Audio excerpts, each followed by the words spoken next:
देखिए दोस्तों, मेरे प्यारे स्टूडेंट्स, इस चैप्टर में ये जो क्वेश्चन है प्रश्नवाली 1.3, इसमें से एक क्वेश्चन हर साल पूछता है। सिंगल भी क्वेश्चन, जैसे √5, √2, √3 परिमेय संख्या सिद्ध करना होता है, या प्लस माइनस दे के पूछता है। दोनों टाइप के क्वेश्चन इस चैप्टर में आपको मिलेगा। और अगर आप इस वीडियो को अच्छा से देख लेते हैं ना, एक भी क्वेश्चन को आप छोड़ेंगे नहीं, एकदम बना देंगे। और हर साल पूछा है, इन साल भी बोर्ड मॉडल प्रश्न ये होगा और आपके एग्जाम में जरूर आएगा। आप चाहते हैं कि मैं इन सब नंबर लाऊं, फुल में फुल लाऊं, तो वीडियो आपके लिए इंपॉर्टेंट है। तो चलिए आइए हम शुरू करते हैं इसका सोल्यूशन। ठीक है, देखिए कैसे कैसे कुछ लैंग्वेज होता है उसको लिखना होता है। सबसे पहले आप हल लिख दीजिएगा।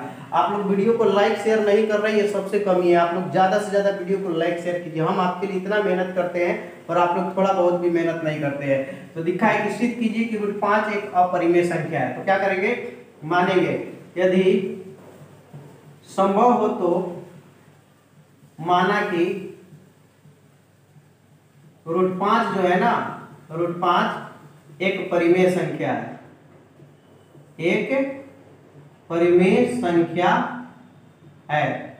ठीक है, इसलिए हम √5 बराबर क्या लिख सकते हैं, P/Q, क्योंकि कोई भी जो परिमेय संख्या होता है वो P/Q के फॉर्म में होता है। सिंगल वाला क्वेश्चन में ना दोनों तरफ वर्ग करना पड़ता है, तो दोनों तरफ वर्ग करने पर, ठीक है, दोनों तरफ वर्ग करने पर जैसे वर्ग कीजिएगा तो यहाँ पे देखिए √5 का वर्ग हो जाएगा, यहाँ हो जाएगा P/Q का वर्ग। √5 का स्क्वायर करने से सिर्फ 5 बचेगा, इधर P² / Q²। ये जाके तिरछा गुना करेगा तो इस तरह से हो जाएगा 5Q² बराबर P²। ठीक है, परिमेय संख्या में एक के सिवा दूसरा कोई उभयनिष्ठ गुणनखंड नहीं होता, ये ध्यान में रखिएगा। कोई भी परिमेय, जैसे 1/2 है, इसमें उभयनिष्ठ गुणनखंड क्या है, 1 है। 2/3 क्या है, इसके उभयनिष्ठ गुणनखंड क्या है, 1 है। कोई भी परिमेय संख्या में उभयनिष्ठ गुणनखंड 1 है। ये देखिए 5 जो है Q² से गुना कर रहा है, लेकिन ये 5 जो है P² को भाग करेगा ना, जब इधर आएगा तो इसमें भाग में लगेगा। तो चूंकि P² जो है 5 से क्या है, विभाज्य है। 5 से क्या है, विभाज्य है। ये 5 इसको विभाज्य कर रहा है, इसलिए P भी क्या होगा, इसलिए P भी 5 से विभाज्य होगा। ठीक है, नहीं समझ में आया? चलिए मैं आपको समझाता हूं। जैसे है ना P², जैसे मान लीजिए कि P का मान जो है आपका 10 है, ठीक है ना, तो स्क्वायर जो है इसका कितना है, 100 5 से कटेगा ना, 100 5 से कटेगा तो ये P² का मान 100 है, लेकिन P का मान क्या होगा, 10 होगा ना। स्क्वायर जब इस पे रूट चढ़ेगा तो 10 आएगा। तो जब 100 5 से कट रहा है तो 10 भी 5 से कटेगा। वही डायलॉग लिखा है कि P² 5 से विभाज्य है, इसलिए P भी 5 से विभाज्य होगा। ठीक है ना, इसलिए P बराबर हम मान लेते हैं 5m। इसको क्या मान लिया, माना। अब ये मान लीजिए हमारा इक्वेशन 1 होगा, तो समीकरण 1 से मेरे प्यारे यहाँ भरेंगे तो 5Q²। अब यहाँ P का मान हमने क्या माने, 5m, तो 5m का स्क्वायर, तो 5Q² = 5 के स्क्वायर करेंगे तो 25m²। ठीक है, तो आपका आगे आ जाएगा Q² = ये 5 से 5 बार में कट जाता है ना, 5m²। अब अतः Q² भी, अब ये 5 Q² को विभाज्य करेगा, Q² भी 5 से विभाज्य है, 5 से विभाज्य है। तो मेरे प्यारे स्टूडेंट्स, हम लोग डायलॉग जानते हैं कि कोई भी संख्या एक तरफ विभाज्य कर रहा है तो दूसरी तरफ वो गुना में होगा ना, उसका ऐसी होना चाहिए, गुणनखंड होना चाहिए। जैसे कि ये 5 देखिए यहाँ गुना में, Q² के साथ गुना में, लेकिन ये 5 इधर भाग करेगा। वही बात यहाँ पे देखिए, ये 5 जो है Q को भी काट रहा है, Q² को भी 5 काट रहा है, और 5 जो है P² को भी काट रहा है, यानी एक ही अंक दो को नहीं काट सकता है ना। अतः ये जो बात है यह विरोधाभास है, यह विरोधाभास है, यानी कि गलत है बात। अर्थात हमारा मानना क्या है, हमारा मानना गलत है, और हमारा मानना गलत है, इसलिए √5 क्या है, एक अपरिमेय संख्या। आपको एकदम पूरा फुल नंबर मिलेगा। √5 एक अपरिमेय संख्या है। जल्दी से इसका स्क्रीनशॉट लो। इसके आगे के प्रश्नों को मैं चुटकियों में सॉल्व करने वाला हूं, क्योंकि मैं मैथ पढ़ाता नहीं, सीधे दिमाग में ठोकता हूं, मालूम है ना। जल्दी से इसका स्क्रीनशॉट ले लो मेरे प्यारे स्टूडेंट, समझ में एकदम आएगा। पूरी गारंटी है, आपको एकदम समझ में आएगा। देखिए इसमें लिखा है सिद्ध कीजिए कि 3 + 2√5 एक अपरिमेय संख्या है। तो कैसे बनाओगे, ये भी बहुत इजी टर्म है, इसको देखो कैसे बनाना है, मैं सिखा रहा हूँ, ध्यान से देखिएगा, बहुत इजी होगा, मजा आएगा, है ना। यदि संभव हो तो, ये वाला डायलॉग लिखना है, यदि संभव हो तो माना कि 3 + 2√5 एक परिमेय संख्या है, उल्टा मान के चलना है, ठीक है ना, एक परिमेय संख्या है। इसलिए आपका क्या हो सकता है, इसलिए हमारा हो सकता है 3 + 2√5 = p/q, क्योंकि कोई भी जो रेशनल नंबर होता है परिमेय संख्या वो p/q के फॉर्म में होता है, ये बात सबको मालूम होगा। तो आगे लिख सकते हैं 2√5 = p/q, ये +3 इधर जाएगा तो -3, आपको √5 को एकदम अलगे करना है। अब ये 2 देखिए गुना में है, उधर जाएगा तो क्या हो जाएगा भाग में, तो p/2q और -3/2, ये दोनों में आएगा। अब ध्यान दो मेरे प्यारे स्टूडेंट्स, LHS देखिए रूट में है और इधर वाला भिन्न में है, और जो रूट में हो और जिसका पूर्ण वर्गमूल नहीं निकलता हो वो अपरिमेय हो जाता है। तो चूंकि LHS एक अपरिमेय संख्या है ना जी, LHS एक अपरिमेय संख्या है, जबकि RHS, ये RHS बटा वाला है, जबकि RHS एक परिमेय संख्या है ना, एक परिमेय संख्या है जो कि विरोधाभास है। विरोधाभास मतलब एक दूसरे को विरोध करता है, जो कि विरोधाभास है। मेरे प्यारे स्टूडेंट्स, हम जानते हैं कि दोनों तरफ सेम आना चाहिए, या तो दोनों तरफ अपरिमेय आना चाहिए या दोनों तरफ परिमेय होना चाहिए, लेकिन यहाँ LHS और RHS इक्वल है ये नहीं है, एक अपरिमेय है तो एक परिमेय है। जब भी प्लस माइनस वाला क्वेश्चन आ जाए ना और खुश हो जाए, क्योंकि बहुत ही इजी होता है, आसानी से और बनता है। अर्थात हमारा मानना क्या हो गया, गलत है, अर्थात हमारा मानना गलत है, और गलत है तो इसलिए 3 + 2√5 क्या है, एक परिमेय संख्या है, ये आपका बिल्कुल सटीक आंसर होगा। ओके, यही आपको प्रूव भी करना था, सॉरी यहाँ परिमेय नहीं अपरिमेय लिख लीजिए, अपरिमेय संख्या है। जल्दी से इसका स्क्रीनशॉट लेंगे आप लोग। इसके अगले प्रश्न को हम देखते हैं, एकदम आपको एकदम चुटकियों में हर एक क्वेश्चन समझ में आएगा, कोई भी दिक्कत नहीं होगा। सभी लोग वीडियो को लाइक शेयर करना ना भूले मेरे प्यारे स्टूडेंट, सब लोग लाइक शेयर जम के कीजिए एकदम।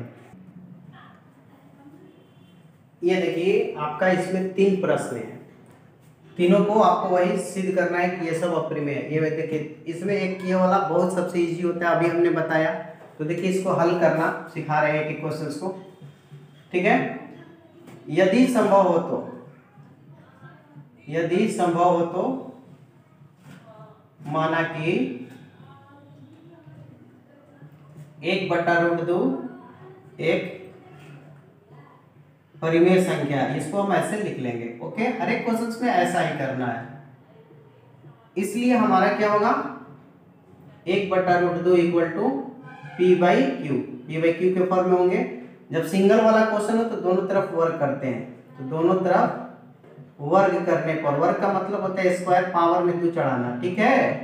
दोनों तरफ वर्ग करने पर वर्ग करेंगे तो 1/√2 का वर्ग इधर हो जाएगा p/q का वर्ग, ये हो जाएगा 1/2, ये हो जाएगा p² और q²। इसके बाद ट्रिक मल्टीप्लिकेशन, तिरछा तिरछी गुना, इस तरीके से, तो ये हो जाएगा यहाँ हो जाएगा 2p², इधर हो जाएगा q²। अब ये 2 जो है q² को क्या करेगा, भाग करेगा ना, तो चूंकि q² 2 से क्या है, 2 से विभाज्य है, चाहे भाज्य है, इसलिए q भी 2 से क्या होगा, q भी 2 से भाज्य होगा। ये पीछे हमने समझाया था पहला क्वेश्चन में, भाज्य होगा। अतः हम क्या करेंगे, इसको 2 से भाज्य, इसमें कुछ लगा कर मान लेगा, तब q = 2m माना, 2m क्या कर लिया हमने, माना। तो ये जो मेरा इक्वेशन है समीकरण 1 हो जाएगा। तो समीकरण 1 से तो समीकरण 1 से मेरे प्यारे 2p², क्यू की जगह पर हमारा क्या है 2m का स्क्वायर, तो 2p² = 4m²। यहाँ 2 से 2 बार में कट जाएगा, p² = 2m²। अब 2 जाके इसको भाग कर देगा ना, p² / 2 = m²। अतः p² भी 2 से क्या हो गया भाज्य है। अब मेरे प्यारे स्टूडेंट्स आप लोग बताइए, q² भी 2 से कट रहा है, p² भी 2 से कट रहा है, ऐसा होता है कभी?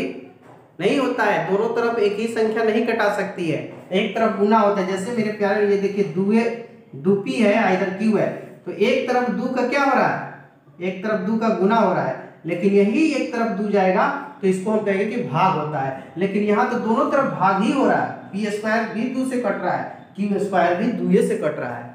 तो ये ऐसा इम्पॉसिबल है, असंभव है, इसको असंभव कहते हैं। अर्थात जो कि विरोधाभास है, इसको विरोधाभास बोलते हैं, ठीक है ना, जो कि विरोधाभास है। अर्थात हमारा मानना क्या है, लैंग्वेज बेस होता है मेरे प्यारे स्टूडेंट्स, अर्थात हमारा मानना गलत है। इसलिए जो क्वेश्चन है 1/√2 एक अपरिमेय संख्या है, और आपको अपरिमेय ही प्रूव करना था, जो कि हो चुका है। जल्दी से इसका स्क्रीनशॉट लो, लाइक शेयर रुकना नहीं चाहिए, फैसला जो कुछ भी हो मंजूर होना चाहिए। इस वीडियो पे लाइक भरपूर होना चाहिए, समझ में एकदम आएगा, पूरी गारंटी है मेरे प्यारे स्टूडेंट्स, आपको एक भी क्वेश्चन छूटने वाला नहीं होगा। सारा क्वेश्चन एकदम ध्यान से देखिए, समझ में आएगा, ठीक है ना। चलिए अगला क्वेश्चन देखते हैं, इसका दूसरा क्वेश्चन का भी हम लोग कमाल से सॉल्यूशन कर देते हैं। पहला हो गया ना, अब देखिए दूसरा, प्रश्नावली 1.3 भी आज खत्म कर देते हैं। देखिए इसमें देखिए, जब 2 अंक वाला आ जाए ना, 2 एक में रहे, वो थोड़ा इजी हो जाता है। आपके पास 7√5 है, 7√5, तो इसको लिखेंगे यदि संभव हो तो, ठीक है, संभव हो तो माना कि 7√5 एक अपरिमेय संख्या है, ठीक है, एक अपरिमेय संख्या है, सॉरी यहाँ अ काट दीजिए, एक परिमेय संख्या है ना, इसको क्या लिखेंगे, एक परिमेय संख्या है।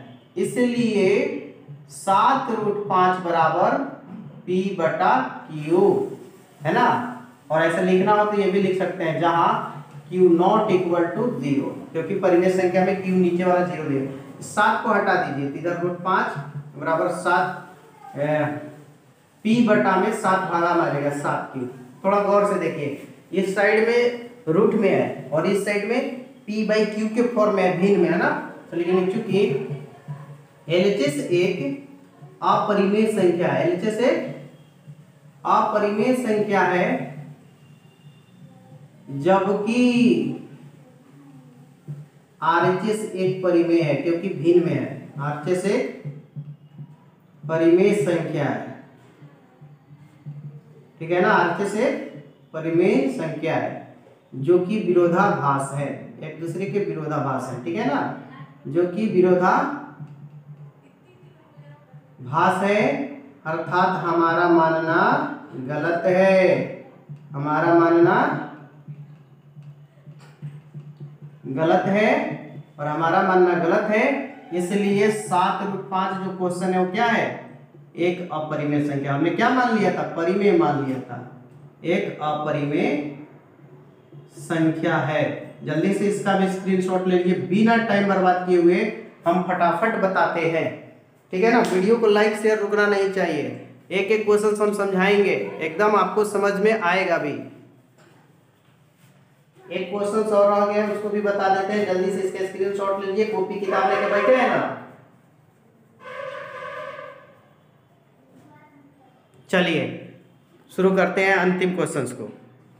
देखिएगा अंतिम क्वेश्चंस भी मजा आने वाला है, यहाँ से हम थोड़ा सा साफ कर देते हैं, एक ही हाली में समझ में आ जाएगा, है ना। थोड़ा सा ध्यान दीजिए, लास्ट वाला तीसरा सवाल कुछ उससे मिलता जुलता है, इसलिए हम आपके टाइम बर्बाद नहीं करते हैं। यदि संभव हो तो माना कि 6 + √2 एक परिमेय संख्या है। वही डायलॉग, ये सब वही डायलॉग रहने वाला है। इसलिए 6 plus root 2 equal to P by Q, जहां Q not equal to 0। Clear? इस रूट को केवल अलग करना है, तो रूट 2 बराबर पी बटा क्यू, ये प्लस 6 हेले जाएगा तो -6, इसके नीचे एक छुपा हुआ है, ये बात देखिए। तो इधर रूट वाला है, इधर भिन्न वाला है, तो LHS एक अपरिमेय संख्या है जबकि RHS एक परिमेय संख्या है, जो कि विरोधाभास है, अर्थात हमारा मानना क्या है, गलत है। इसलिए 6 प्लस रूट 2 जो है ना एक अपरिमेय संख्या है। ओके, ये आपका क्वेश्चन नंबर 3 का तीसरा का सॉल्यूशन हुआ, फुल सॉल्यूशन, यही हमें प्रूव भी करना था। और ये प्रश्नावली 1.3 हमने पूरा बना दिया, पूरा एक ये ऑल क्वेश्चंस। और हम आपको बता दें इस चैप्टर से एक क्वेश्चन हर साल एग्जाम में रहता है, कोई ना कोई एगो जरूर रहेगा, या अंक बदल के दे चाहे यही सब डायरेक्ट दे दे। तो आप लोग इसको देख लीजिए बढ़िया से। आपके एक्सरसाइज में एक और चैप्टर है प्रश्नावली 1.4, उसको अगर बता देते हैं तो आपका पूरा चैप्टर ही समाप्त हो जाएगा, ठीक है ना, एक लेसन समाप्त हो जाएगा। तो जल्दी से इसका स्क्रीनशॉट लीजिए, लाइक कीजिए, शुरू करेंगे 1.4। ओके, अगले